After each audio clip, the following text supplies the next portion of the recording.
पहले से ही तुम्हें बता देते कि तुम्हें रिस्पॉन्सिबल बनना है, तो पढ़ाई के साथ साथ पार्ट टाइम जॉब भी करनी होती है। बेसिकली उधर अलग पीयर प्रेशर पड़ता है, लोन भी तो चुकाना है।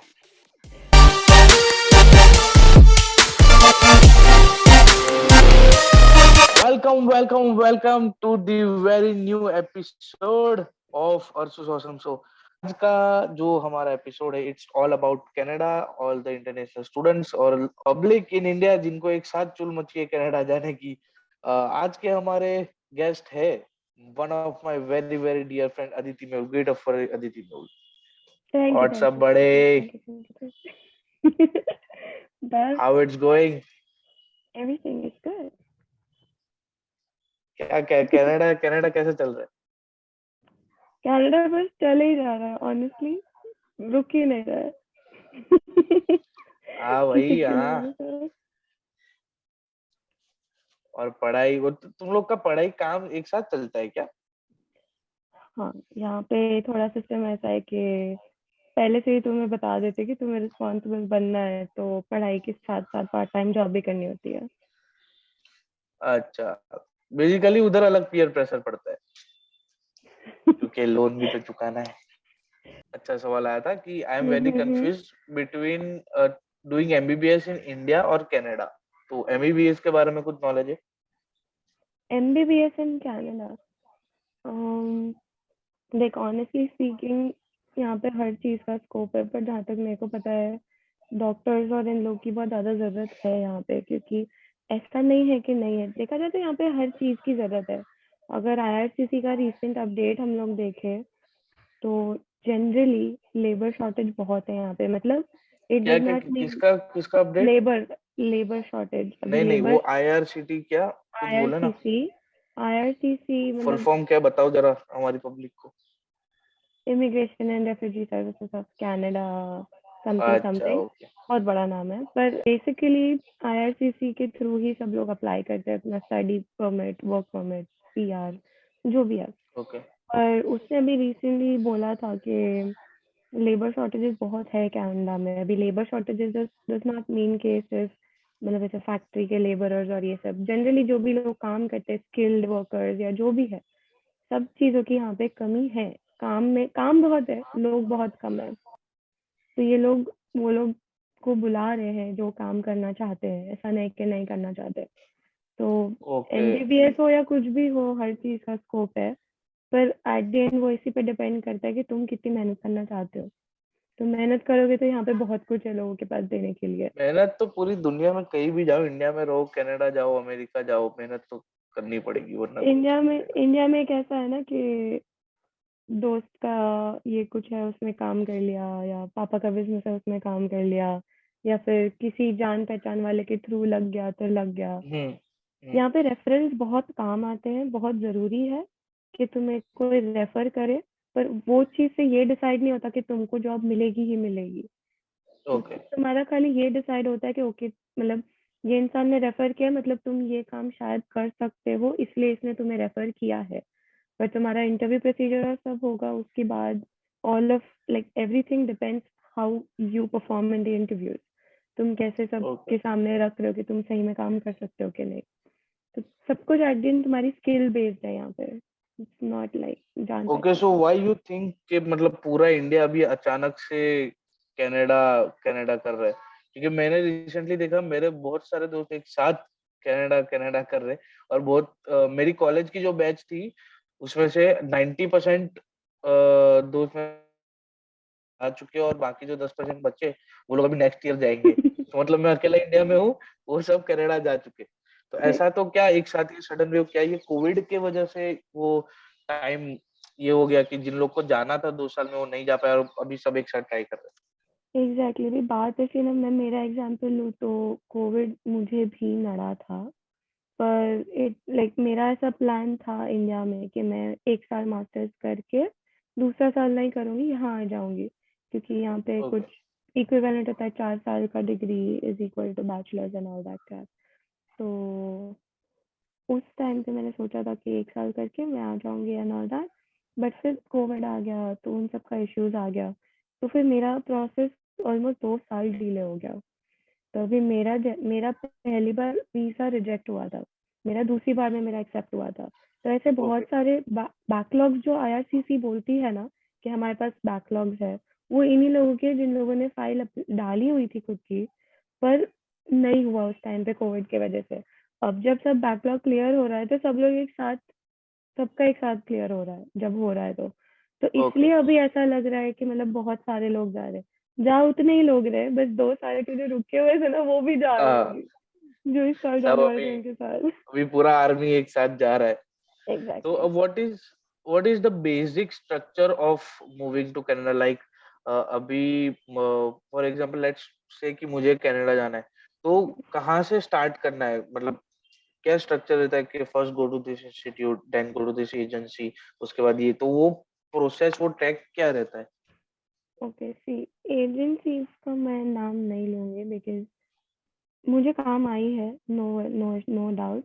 पर अगर तुम स्टडी परमिट पे जा रहे हो तुम खुद से अप्लाई कर सकते हो, इवन पीआर। तुम कुछ भी लो, कुछ भी उठा लो, नेशन आईआरसीसी की वेबसाइट पे होती ही है। इट्स नॉट समथिंग कि जिसके लिए तुम्हें एजेंसी की जरूरत पड़े। बट हाँ, अगर for example this is a completely new scenario for you, कभी सोचा नहीं था पर out of the blue you are thinking about it, then you should go through an agency जो एक्सपीरियंस है इन सब चीज़ों में, जिनको पता है तुम्हें क्या करना पड़ेगा, क्या नहीं, क्या चाहिए होगा। क्योंकि बहुत सारी चीज़ें ऐसी भी होती है जो नोटराइज करवानी पड़ती है टू गिव अ प्रूफ कि इंसान, मतलब मैं जो मेरी डॉक्यूमेंट्स डाल रही हूँ वो झूठे नहीं है, तो एक लॉयर से नोटराइज करवाने पड़ते हैं। तो ये सारी चीज़ें भी है। तो इट्स नॉट ह्यूज डील। बस आईआरसीसी की वेबसाइट पे जाओगे तुम, तुम्हें जो टाइप का वीजा चाहिए, स्टडी, वर्क, पीआर, जो भी चाहिए, तुम्हारे क्या स्टेप्स है, वो सारा बहुत क्लियरली स्टेप बाय स्टेप लिखा हुआ है उसमें। इतना कुछ इसे ओके। तीर मारने जैसा नहीं है। ओके, तो guys if you can do it on your own तो जाइए, वेबसाइट पे सारी इन्फॉर्मेशन अवेलेबल है। और अगर आपको जीरो नॉलेज रिस्क नहीं लेना चाहते तो ही एजेंसीज के पास जाइए, right? Yes, I would say that. और अगर हाँ और वीजा रिजेक्ट रिजेक्ट हुआ है खुद से करने के चक्कर में, तो obviously do opt for an agency. But अगर एजेंसी की वजह से तुम्हारा वीजा रिजेक्ट हुआ है, then I will highly recommend कि खुद से करो। खुद से कर सकते हो, क्योंकि वो अगर तो एजेंसी नहीं कर पाई तो तुम तो कर ही लोगे। Tell me your personal experience, वहां पे मूव होने के बाद क्या क्या चेंजेस आपने फील किए, लाइक पर्सनली? पर्सनली एक बहुत बड़ा शॉकर होगा लोगों के लिए, जो सब जितने भी लोग देख रहे होंगे उनके लिए। मैं आई थी, उसके बाद 5 महीने इतना कोई खाली नहीं बैठता, पर 5 महीने मैंने कोई जॉब नहीं किया, ओ, कुछ भी काम नहीं किया है मैंने अभी लाइक सितंबर से। व्हाट क्या होता है, तो मतलब लोग आज जाते ही मतलब तुरंत स्टार्ट कर देते हैं जॉब, लाइक एक दो महीने में? हाँ हाँ, ओके। जनरली मैं कुछ लोग जो बहुत लकी होता है ना उनको एक हफ्ते में मिल जाती है, कुछ लोग को 2-3 दिन में मिल जाती है, उनका सिन नंबर और ये सब आता है उसके बाद। और जल्दी हो जाता है लोग, मतलब 1 महीना तो काफी है किसी को भी जॉब मिलने के लिए। मुझे नहीं मिली because I was not looking for normal job. लोगों को ऐसा है कि कनाडा जाके हम पार्ट टाइम में टिम हॉर्टन्स करेंगे, स्टारबक्स में करेंगे, हाँ। मैकडोनल्ड्स में करेंगे, इन सब में करेंगे। बट कोई ये नहीं सोचता कि तुम अपनी फील्ड का काम भी कर सकते हो पार्ट टाइम में। बहुत सारी जगह ऐसी है जो तुम्हें देती है पार्ट टाइम के लिए। हम्म। अभी मैं मेरा एग्जांपल लूँ, मुझे भी पता नहीं था। मैं भी यही माइंडसेट से आई थी कि मैं टिम हॉर्टन्स में लग जाऊंगी, जल्दी से लग जाएगा, जैसे ही घर मिल जाएगा तुरंत मैं आजू बाजू में अप्लाई करके आऊंगी, इधर उधर कहीं से भी कुछ तो मिल ही जाएगा। 3 दिन के बाद आई गॉट अ लीड। मैं यहाँ पे जिनके साथ रह रही हूँ उन्होंने मुझे रेफरेंस दिया, एंड उनके रेफरेंस के थ्रू मैंने अप्लाई किया। And it was a field work as in, मतलब एक प्रॉपर जॉब जॉब थी, not a okay. Part time student sort of a job. तो अप्लाई किया, प्रोसीजर में बहुत टाइम लगा because it is not a normal job. तो इतनी कोई तुर्रम खान वाली जॉब भी नहीं है मेरी, but I work as a customer experience associate TD bank में, यहाँ की बहुत अच्छी और बहुत बड़ी बैंक भी है। तो वो जॉब मेरा प्रॉबेबली 2-3 महीने में लग जाता, पर फिर मेरा पहला कोर्स खत्म होने वाला था। तो उस टाइम पे थोड़े इश्यूज आ रहे थे क्योंकि वो कोर्स खत्म होने में और मेरा नया कोर्स चालू होने में बीच में गैप नहीं था। तो उन लोग को चाहिए था कि मैं डिसाइड करूँ कि मैं वर्क परमिट पे जा रही हूँ 1 साल के, या फिर दूसरा कोर्स लेके 3 साल का वर्क परमिट के लिए अप्लाई कर रही हूँ एंड ऑल दैट। तो वो थोड़े प्रोसीजर और डॉक्यूमेंटेशन मेरी तरफ से लेंदी थे, इसलिए टाइम लगा कि मुझे 5 महीने बाद जॉब मिला। But I will always say कि भाई तुम अगर कोई भी यहाँ पे आते हो तो खुद का पर्सनल ग्रोथ और करियर देखने के लिए आओ। Don't come for a job for कि तुम कहीं भी काम कर लोगे पार्ट टाइम के लिए। वो तो तुम्हें कहीं भी मिल जाएगी, वो तो तुम इंडिया में भी कर सकते हो। तुम यहाँ पे उसके लिए नहीं लेकिन आ रहे हो। इंडिया में लाइक अनलाइक इंडिया, वहां पे वो होता है ना कि इतने घंटे ही वर्किंग आवर्स होता है ऑफ वीक, और वहां पे सैलरी सिस्टम भी आई थिंक अलग होता है। यहाँ पे जैसे कि मंथ एंड में मिलता है, वहां पे आई थिंक 1 या 2 वीक में वो लोग सैलरी क्रेडिट कर देते हैं। बाय बाय वीकली होती है यहाँ पे सैलरीज। तो बहुत हाँ। सारी पोजीशन अभी वो तुम्हारे लेवल पे डिपेंड करती है। My salary is by weekly because मैं हम्म। आवरली बेसिस पे हूँ। पर बहुत सारे लोग मेरी बैंक में जो हायर पोजीशन पे है वो लोग मंथली सैलरी बेसिस पे है। कितने आवर्स होते हैं वहां पे लीगल वर्किंग? लीगली स्टूडेंट्स के लिए 20 आवर्स इन अ वीक होता है। एक वीक में तुम 20 घंटे से ज्यादा काम नहीं कर सकते, क्योंकि लास्ट में तुम्हारा जब फाइनल तुम पीआर अप्लाई करने जाओगे तो तुम्हें क्रॉस क्वेश्चन कर सकते हैं आईआरसीसी वाले कि जैसे कि अगर मैं अप्रैल में आई हूँ तो अप्रैल से नेक्स्ट दो मतलब एक और अप्रैल जाने दे, मतलब 2 साल तक के अप्रैल में अगर जो स्पेसिफाइड आवर्स है पूरे साल के मिला के उससे मैंने थोड़ा सा मतलब 10-15 घंटे 20 घंटे अलाउड है ऊपर टोटल। हाँ टोटल 2 साल में 20 घंटे ऊपर किया हो तो ठीक है। पर उससे ज्यादा अगर किया हो तो वो तुम्हें क्वेश्चन करेंगे कि तुमने क्यों किया, किस वजह से किया और क्या रीजन था तुम्हारा। यहाँ पे ऐसा होता है कि अगर तुम्हारा स्टडी ब्रेक चल रहा है, मतलब यहाँ पे ऐसा होता है कि सेमेस्टर के बीच में बहुत लंबा ब्रेक एक आता है, तो वो ब्रेक में तुम फुल टाइम काम कर सकते हो, जिसमें आवरली लिमिट नहीं होती कि तुम इतने घंटे करो, कितने भी घंटे काम कर सकते हो। मतलब गवर्नमेंट को फिर पता कैसे चलेगा अगर मैं 20 घंटे के ऊपर भी काम किया तो क्योंकि वो हमारे क्या सिस्टम है? क्योंकि हमारे पे चेक्स जब हमको मिलता है ना उससे पहले हम एम्प्लॉयर्स को डिटेल्स देते हैं हमारी, जो हमारे बैंक अकाउंट से रिलेटेड होती है। और हमारा हम्म। बैंक अकाउंट हमारे सिन नंबर, सोशल सिक्योरिटी नंबर एक होता है, सोशल आइडेंटिटी नंबर ऐसा कुछ होता है, उससे हमारा लिंक्ड होता है बैंक अकाउंट। क्योंकि जब स्टूडेंट या कोई भी पहली बार आता है तो वो बैंक अकाउंट अपना सिन नंबर देके ही खुलवाते हैं, हर एक इंसान, हर एक स्टूडेंट। तो तो पहला काम तुम्हारा कनाडा पहुंच के यही करना होता है? सबसे पहला काम ये करना होता है, तुम्हारा सिम नंबर और फोन नंबर। मैंने दोनों ही एक हफ्ते बाद करवाया था पर।